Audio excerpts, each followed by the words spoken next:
BRS అధినేత కేసీఆర్ కి seat నోటీసులు ఇవ్వడాన్ని నిరసిస్తూ రాష్ట్ర వ్యాప్త ఆందోళనకు బీఆర్ఎస్ పార్టీ పిలుపునిచ్చిన నేపథ్యంలో వికారాబాద్ జిల్లాలో ఉద్రిక్తత నెలకొంది. పరిగి మాజీ ఎమ్మెల్యే కొప్పుల మహేష్ రెడ్డిని పోలీసులు ముందస్తుగా అరెస్ట్ చేసి చన్కోమల్ పోలీస్ స్టేషన్కు తరలించారు. నియోజకవర్గ కేంద్రాల్లో నిరసన కార్యక్రమాలు నిర్వహించాలని పార్టీ ఆదేశించిన నేపథ్యంలో పోలీసులు ఎక్కడికక్కడ నాయకులను గృహ నిర్బంధం చేయడం లేదా అరెస్ట్ చేయడం చేస్తున్నారు.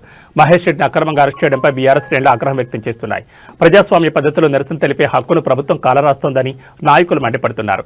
తమ నాయకుడి అరెస్టుతో కార్యకర్తలు పెద్ద సంఖ్యలో చన్కోమల్ పోలీస్ స్టేషన్ వైపు తరలి వెళ్తున్నారు.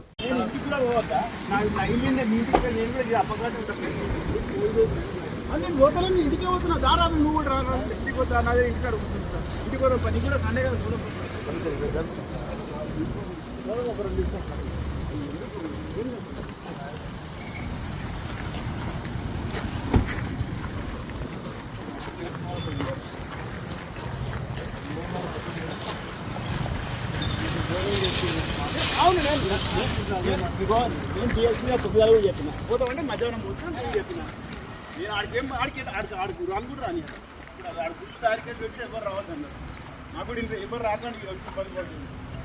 అప్పుడే భవన్కే కూడా భవన్లో కూర్చుంది బాగా నన్ను కలిస్తే ఇంటికి పోతే ఇంటికానే చేస్తాను. అది పోయి ఏం చేస్తాను.